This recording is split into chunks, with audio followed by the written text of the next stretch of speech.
여러분은 하나님이 사람을 변화시키실 수 있다. 여러분 그것을 믿으십니까? 우리 한국교회 성도님들은 끝에 이제 믿으십니까? 이러면 이제 자동적으로 아멘 이렇게 나옵니다. 그 무엇을 믿으십니까? 그 앞에 내용들을 이렇게 물으면 그건 잘 모르겠고 그냥 끝에가 이제 믿으십니까? 하면 그냥 아멘. 이게 참 좋은 거기도 한데 제가 다시 한번 여쭙겠습니다. 하나님이 사람을 변화시키실 수 있다. 여러분 그것을 진짜 믿으십니까? 여러분 하나님이 사람을 찾아오시고 만나시면 사람은 변화됩니다. 새롭게 됩니다. 아무리 도저히 변화되지 않을 것 같은 그런 사람도 하나님을 만나면 변화됩니다. 새롭게 됩니다.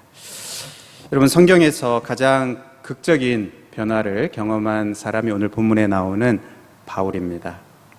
바울은 기독교를 핍박하고 또 예수 믿는 자들을 이렇게 잡아 가두는 거기에 이제 열심히 또 열정이 넘쳤던 사람입니다. 그런데 그랬던 그가 변화되게 됩니다. 예수를 하나님의 아들이요 또 그리스도다 그렇게 전파하고 이 복음을 땅끝까지 전하는 그 이방인의 사도로 남은 여생을 살다가 이제 순교하게 됩니다. 바울이 이렇게 극적으로 변화될 수 있었던 것은 바로 예수 그리스도를 만났기 때문입니다. 예수 그리스도께서 바울을 찾아오셔서 만나 주셨기 때문입니다.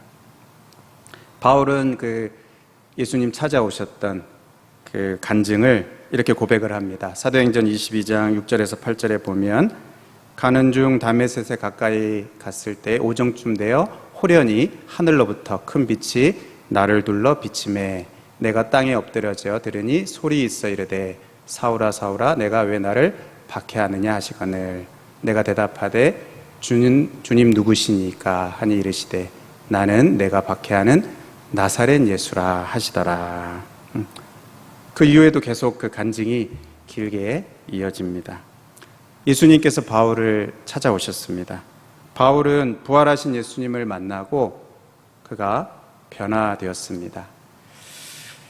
사랑하는 여러분, 지금 이제 7월, 8월 여름 행사가 지금 한창 진행되고 있습니다. 우리 교회 다음 세대들, 또 우리의 자녀들, 예수님께서 찾아오시고 또 만나 주셔서 변화시켜 주시기를 우리가 기도할 수 있게 되기를 바랍니다.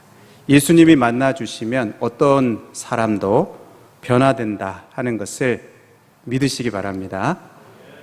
저는 오늘 이 본문의 말씀을 통해서 이 바울의 변화를 생각해 보고 함께 기도하려고 합니다. 먼저 바울의 변화 첫 번째는 이것입니다. 5절 상반절에 우리는 우리를 전파하는 것이 아니라 이렇게 말합니다.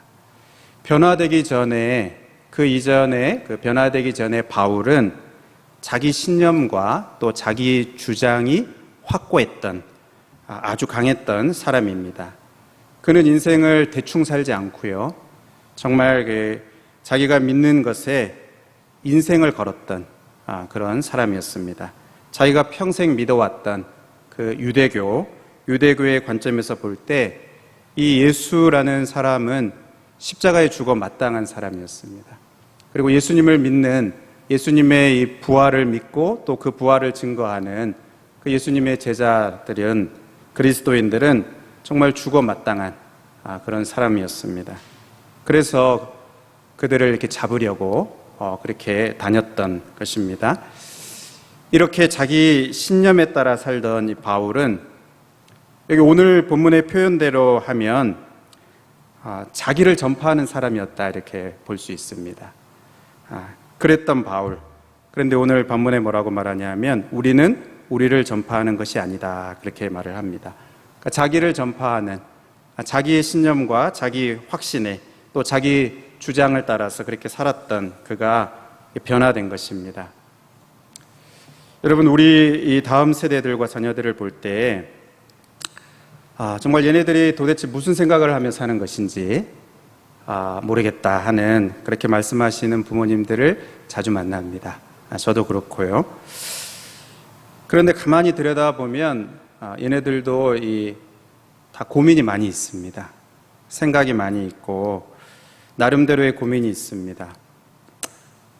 오늘 이제 유치부 또 성경학교가 시작이 되고 내일부터 초등부 성경학교, 또 다음 주에 중고등부 수련회가 이제 시작이 되는데, 이 초등학교 고학년을 지나서 이제 사춘기를 지나게 되고 또 청소년 시기, 청년 시기를 지나면서 정말 인생에 대한 고민들을 참 많이 합니다. 이 인생을 어떻게 살아야 되는지 이들이 정말 생각이 없지 않습니다. 생각이 있습니다. 많은 고민들을 합니다. 그런데 문제는 이 바울이 이 유대교라는 그 가치관, 또 세계관의 이 테두리 속에서, 그 속에서 태어나고 자라고 또 성장하면서 바울이 나와서 계속 보고 영향을 받았던 그 유대교라는 그 안에서 계속 살았으니까 자연스럽게 그것이 자기의 가치관이 되고 또 세계관이 되고 자기의 신념이 되었던 것처럼 우리의 이 다음 세대들도 이 세상의 이 가치관, 또 특별히 이 반기독교적인 이 세계관의 이 테두리 속에서 태어나고 또 자라고 성장하면서 자연스럽게 그것을 받아들이고 그 영향을 받으면서 그것이 이제 자기의 가치관, 또 세계관, 자기의 신념이 되어서 그것이 이제 자기의 것으로 형성되어 버린다는 것, 이것이 이제 문제입니다.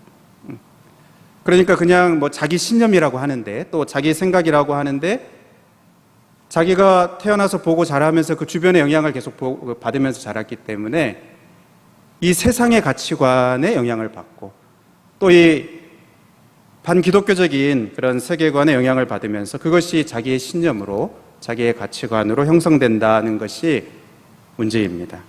학교 교육 속에서, 또 대중문화의 그러한 영향 속에서, 또 친구들과의 관계 속에서 그런 영향을 받는 것입니다. 그러다가 이 기독교 신앙을 조금씩 접하고 거기서 진짜 이 참된 가치관을 배우고 또 올바른 그 세계관에 눈을 뜨게 되면서 기존의 그 자기를 둘러싸고 있었던 이 가치관과 충돌하고 또 흔들리는 그런 경험들을 아이들이 하게 됩니다.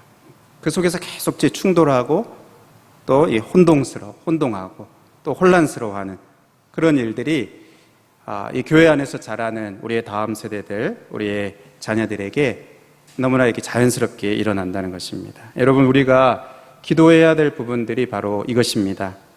바울이 그전에는 자기 신념의 사람이었지만 자기 신념이라고 생각하면서 그 세상에 자기를 둘러싼 그 환경에 영향을 받고 그 자기 신념을 따라서 사는 그런 사람이었지만, 그가 참된 신념을 가지고 또 바른 가치관을 가진 그런 사람으로 변화되었던 것처럼, 여러분, 우리의 이 다음 세대들이 더 이상 자기 신념에 따라 살지 않고 이 참된 신념을 갖게 하여 주시옵소서. 올바른 가치관을 갖게 하여 주시옵소서. 하나님의 말씀이 심겨지고 그들 속에 기독교 신앙에 눈을 떠서 정말 바른 가치관을 가지는 그런 참된 신념을 가진 그런 우리 다음 세대들이 되게 해 주옵소서. 우리가 이렇게 기도해야 되겠습니다. 다음으로 우리 바울의 변화 두 번째는 이 예수 그리스도께 내 인생의 주인의 자리를 내어드린 것입니다. 여기 5절 중반절에 우리는 이렇게 하면서 우리를 전파하는 것이 아니라 오직 그리스도 예수의 주 되신 것을 이제 전파한다, 이렇게 말합니다. 여기서 바울은 예수님과 자신의 그 관계가 변화되었다고 말을 합니다. 예수님이 내 인생의 주인이시다. 내 삶의 주인은 예수님이시다. 이전에는 예수님과 상관없이 그냥 내가 주인이 되어서 내 마음대로 또 내 뜻대로 그렇게 살았던 인생이었지만, 이제는 예수님이 나의 주인이시고, 왜요? 예수님이 나를 찾아오셨고 내 안에 들어와 사시고 내 주인이시다. 그렇게 고백을 하는 것입니다. 갈라디아서 2장 20절에 우리가 잘 아는 말씀이죠. 내가 그리스도와 함께 십자가에 못 박혔나니 그런즉 이제는 내가 사는 것이 아니요 오직 내 안에 그리스도께서 사시는 것이다. 여러분, 예수님을 믿는다는 것은 주인이 바뀌는 것입니다. 내 인생이 주인이 바뀌는 엄청난 일이 내 안에서 일어나는 것입니다. 그냥 단지 교회에 나오는 정도가 아니고 교회에 출석하는 그 정도가 아니고요.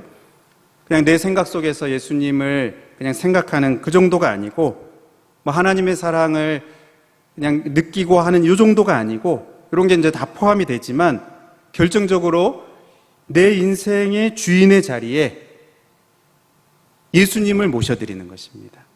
내 인생의 주인이 바뀌는 것입니다. 내 인생의 그 운전대를, 그 운전석을 예수님께 맡겨드리는 이 주인이 바뀌는 이 엄청난 일이 일어나는 것, 그것이 바로 예수님을 믿는다고 하는 것입니다. 그래서 이제는 하나님을 내 인생의 첫 자리에 모시고요, 예수님이 인도하시는 대로 행하고 예수님이 이끄시는 대로 따라가고 예수님을 내 인생의 그 주인으로 모셔드리고 예수님이 내 인생을 책임지시고 인도하시면서 끝까지 돌보시고 나를 끝까지 책임지신다는 그 견고한 확신 속에서 한 번뿐인 이 인생을 주님 뜻대로 살아가는 그러한 사람이 되는 것, 이것이 예수님을 믿는 것입니다. 바울은 예수님을 만나고 이 십자가의 사랑을 경험하고 그가 변했습니다. 자기 뜻대로 살지 않기 위해서 기도에 힘쓰는 사람이 되고 정말 하나님의 뜻을 묻고 또 순종하는 그러한 사람이 되었습니다.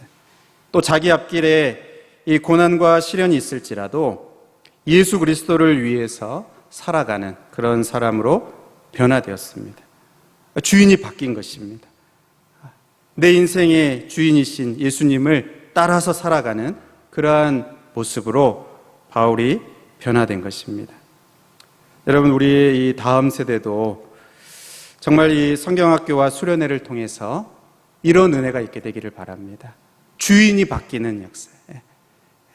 그 전에 계속 교회에 왔었지만 정말 주님이, 예수님이 내 주인이신 것을 깨닫고 예수님이 진짜 내 마음에 오시고 그냥 계신 게 아니고 내 마음의 주인의 자리에 계셨어요. 내 주인의 자리를 예수님께 내어드리고 정말 주인이 바뀌어서 이제는 내 뜻대로 살지 않는 주님의 뜻대로 살아가는 그러한 그 변화가 있는 그러한 이 여름 행사들이 될 수 있도록, 성경학교 수련회가 될 수 있도록 우리가 기도할 수 있게 되기를 바랍니다. 다음으로 이 바울의 변화 세 번째는 이 세상과의 관계가 변하는 것입니다. 이 세상과의 관계가 변하는, 예수님과의 관계가 변할 뿐만 아니라 세상과의 관계도 변하는 것입니다. 5절 하반절에 또 예수를 위하여 우리가 너희의 종된 것을 전파함이라. 바울은 고린도 교회 성도들을 향해서 우리가 너희의 종이다 이렇게 이제 말을 합니다. 여러분, 예수님을 믿는다고 해서 우리가 바로 천국으로 가는 것이 아니고요, 이 땅에서 살아가야 하는 삶의 모습은 그대로입니다. 여전히 이 땅에서 살아가야 합니다. 예수를 믿기 전이나 후나 어떻게 보면 똑같이 이 세상을 살아갑니다. 그런데 엄밀히 말하면 변한 것입니다. 완전히 다른 것입니다. 이 세상과의 관계가 변한 것입니다. 어떻게 그 관계가 변합니까? 이 세상을 향해서 종으로 살아가는 것입니다. 예수님처럼 종으로 살아가는 것입니다. 그전에는 높아지려고 또 으뜸이 되려고 뭔가 이렇게 자기를 드러내고 이렇게 살려고 했다면 이제는 이 세상을 향해서 살아가는데 종으로 살아가는 것입니다. 그런데 그냥 종이 아니고 예수를 위한 종입니다. 또 예수를 위하여 우리가 너희의 종 됐다. 예수를 위한 종으로 살아가는 것입니다. 그러니까 세상을 위한 세상의 종이 아니고 예수를 위하여 세상의 종이 되어서 살아가는 것입니다. 여러분 잘 이해하십니까? 예수님께서는 온 세상의 주인이시기 때문에 결국 우리가 예수를 위하여서 이 세상 가운데서 정말 이 세상의 종이 되어서 살아간다는 이것이 맞는 것입니다. 우리가 아까 부른 찬양처럼 예수님은 교회 안에만 계신 분이 아니시고 온 만물의 통치자시고 주인이시기 때문에 우리가 이 세상에서 종으로 살아가는 그것이 예수를 위한 종으로 살아갈 때는 그게 예수님을 높이는 것이 되는 것입니다. 예수님을 내 삶의 주인으로 모셨으니까 이제는 예수의 종인데요. 예수님을 내 삶의 주인으로 모셨으니까 예수님과의 관계 속에서는 예수님의 종입니다. 예수님이 주인이시고 내가 예수님의 종입니다. 그런데 세상 속에서 살아가면서 종처럼 겸손하게 섬기는 자로 살아가는 것입니다. 여러분 이것을 우리가 다른 말로 하면 우리 예수님의 이 부름을 받고 또 보냄을 받고 이 세상 속에서 예수님의 청지기로 살아가는 것입니다. 그렇게 우리가 생각하면 됩니다. 세상 속에서 예수님의 청지기로 살아가는 거예요. 세상 속으로 예수님의 보냄을 받은 자, 그러니까 사명자로 살아가는 것입니다. 그런 의미에서 바울은 여기에 예수를 위하여 우리가 너희의 종이 되었다 이렇게 말을 하는 것입니다.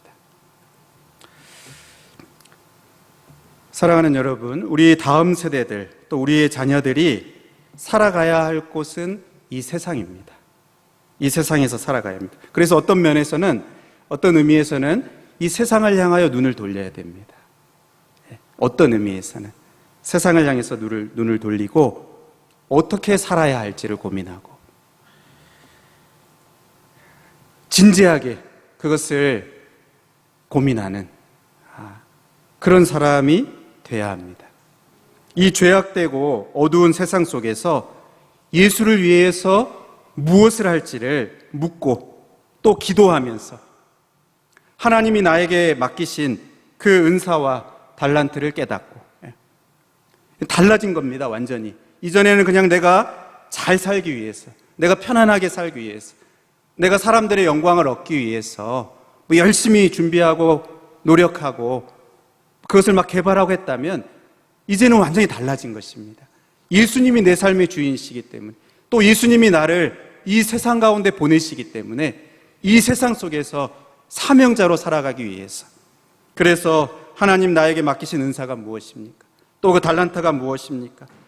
그것을 궁금해하고 그것을 깨닫고 그것을 또 잘 준비하고 개발해서 발전시켜서 이 세상 속에서 하나님의 나라가 이루어지도록 이 세상 속에서 하나님께 영광이 올려지는 우리가 있는 그 자리에서 그곳에서 하나님께 영광 올려드리는 하나님을 경배하는 그런 일들이 이루어지도록 하나님의 나라가 그 가운데 임하도록 그것을 위해서 살아가는 그런 의미에서 세상을 향해서 눈을 돌리는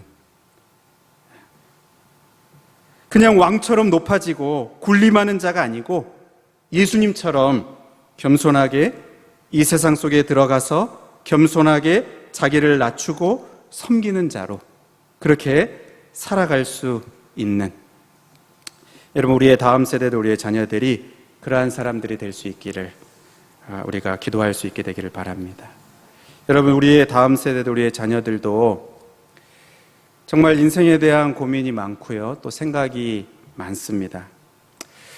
그런데 그것만 생각해서는 그냥 인생에 대한 또 이 땅에서 어떻게 살지 그것만 생각해서는 이 예수를 위하여 세상의 종이 되는 것이 아니고 예수를 위하여 세상의 종이 되어야 되는데 그냥 그것만 생각해서는 어떻게 살지 이런 것만 인생만 생각해서는 예수를 위한 종이 되는 것이 아니고요. 진짜로 세상의 종이 될 가능성이 있습니다. 세상의 포로가 되고 또 세상의 노예가 되어서 죄에 끌려가는 인생이 될 위험이 많습니다. 여러분, 우리의 다음 세대들이 이 위험에 노출되어 있습니다. 그러니까 인생에 대해서는 고민이 많고 어떻게 살아야 대해서는 고민이 많은데 그냥 그것만 생각해서는 이 세상의 노예가 될 수 있다는 것을 생각을 못하는. 여러분, 그렇지 않으려면 순서가 바르게 돼야 됩니다. 여러분, 오늘 본문에 무엇이라고 말합니까? 오직 그리스도 예수의 주 되신 것과 또 예수를 위하여 우리가 너희의 종된 것을. 여러분, 이 순서가 바르게 돼야 됩니다. 세상에 살아가면서 세상에 그냥 종이 되고 세상의 노예가 되고 세상의 욕심에 끌려서 그렇게 살아가지 않으려면 이 순서가 바르게 돼요. 먼저 내 삶의 주인의 자리에 예수님을 모셔야 합니다. 이 변화가 먼저 있어야 됩니다. 내 삶의 주인의 자리를 예수님께 내어드리는 그 변화가 먼저 있어야 됩니다. 그 후에야 이 내 인생의 주인 되신 예수님, 그 예수님을 위하여서 내가 이 세상에서 어떻게 섬기고 또 무엇을 하고 어떤 진로를 가지고 또 무슨 직장을 가지고 어떻게 살까? 내가 세상에서 이 빛과 소금으로 살려면 어떻게 해야 될까? 내 세상에서 주님을 높이면서 살려면 어떻게 해야 될까? 내가 있는 그 자리를 하나님의 나라가 임하게 하려면 어떻게 해야 될까? 내가 섬기는 그 예수님을 나만 섬기는 것이 아니고 이들도 예수님을 모시고 그 가운데서 하나님께 주님께 영광 올려드리는 그러한 곳으로 바꾸기 위해서 내가 어떻게 살아야 할까? 여러분, 이렇게 바르게 접근이 되는 것입니다. 그러므로 이 순서가 바르게 되도록 우리가 기도해야 됩니다. 여러분, 바울은 여기 6절에서 자신이 이렇게 변화하게 된 그 결정적인 원인이 예수님께 있다고 말합니다. 여러분, 6절에 이게 원래 왜냐하면이 있습니다. 영어 성경에도 그렇고 왜냐하면 지금 바울이 변한 겁니다. 자기의 신념을 따라 사는 자가 아니고 예수님을 내 삶의 주인의 자리에 모시는 그 변화가 있고 또 이 세상의 자리에서 세상 속에서 예수님을 위한 이 세상의 종으로 살아가는 이러한 그 변화가 있게 된 그 결정적인 이유가 무엇인가? 왜냐하면 어두운 데에 빛이 비치라 말씀하셨던 그 하나님께서 예수 그리스도의 얼굴에 있는 하나님의 영광을 아는 빛을 우리 마음에 비추셨느니라. 내 마음에 비추셨느니라. 비추셨기 때문이다. 지금 그렇게 말을 하고 있는 것입니다. 여러분, 어두운 데서 빛이 비치라. 어디에 나온 말씀입니까? 창세기에, 그렇죠? 태초에 창조 때 하신 그 말씀입니다. 여러분, 한번 생각해 보십시오. 캄캄한 어두움 가운데 빛이 비치고 온 세상이 밝게 된 것입니다. 정말 캄캄한 어둠인데 거기에 빛이 비치고 밝은 그런 세상으로 바뀌는 것입니다. 바울은 이 자신의 이 변화를 이 창조와 비교하면서 이 다시 창조가 일어난 것 같은, 그러니까 자기의 이 변화가 재창조가 일어난 것, 다시 창조가 일어난 것이다, 이렇게 말하고 있는 것입니다. 여러분, 이것이 우리에게 알려주는 것이 무엇일까요? 이 창조에 버금가는 재창조가 일어난 것이다. 이 변화가 일어난 것. 여러분, 이 죄인이 거듭나고 새 사람이 되는 이 변화는 정말 이런 것과 같은 기적이 일어난 것이라는 것입니다. 캄캄한 어둠 가운데서 빛이 비치는 것과 같은 그런 엄청난 놀라운 기적과 같은 일이 일어난 것이다라고 말을 하는 것입니다. 그러니까 거의 불가능에 가까운 일이라는 거예요. 기적이라는 게 무엇이에요? 정말 이 불가능한 일이 일어난 것이라는 거죠. 한 영혼이 변화되는 이것이 정말 기적과 같은 일이라는 것입니다. 정말 거의 불가능한, 우리의 힘으로 할 수 없는,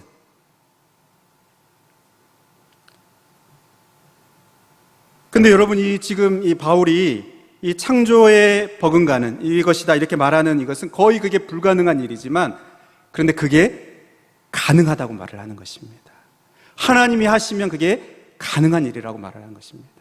어둠 가운데서 빛이 있으라고 하셨던 그 하나님께서, 그래서 이 세상을 이렇게 아름답게 창조하신 그 하나님께서 한 영혼을 찾아오시고 그 영혼을 만나 주시면 그 영혼 안에서도 이 기적과 같은 일이 일어난다, 가능하다, 그것을 말하는 것입니다.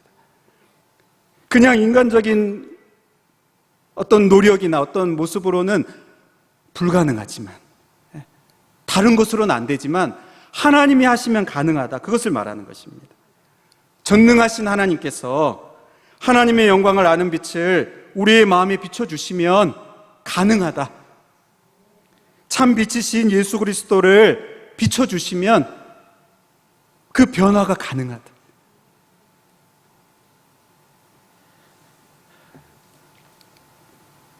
여러분, 이것을 믿으시기 바랍니다.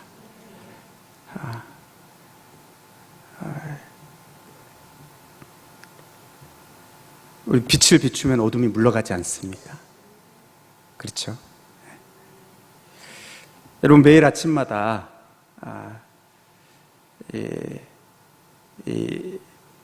어둠이 물러가고 또 밝아지는 이 세상을 경험할 때마다 정말 가능하다, 하나님이 하시면 가능하다, 안 될 것 같은 그 영혼의 변화, 하나님이 하시면 가능하다. 신실하신 하나님께서, 전능하신 하나님께서 일하시고 역사하시면 가능하다. 여러분, 이것을 우리가 정말 믿으시길 바랍니다.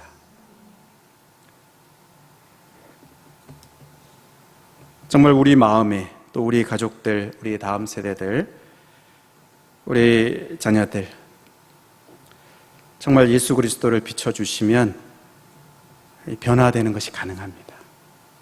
새 사람이 되는 것이 가능합니다. 바울이 변한 것처럼 변화되는 것이 가능합니다. 여러분, 사람이 변화될 수 있습니까? 우리 처음에 질문 드렸던 것인데, 하나님이 사람을 변화시킬 수 있는가? 여러분, 가능합니다. 하나님이 하시면 가능합니다. 여러분, 우리가 이것을 믿고 정말 이 하나님께 그렇게 해주시기를 믿음으로 기도하는 오늘 저녁이 될 수 있으면 좋겠습니다.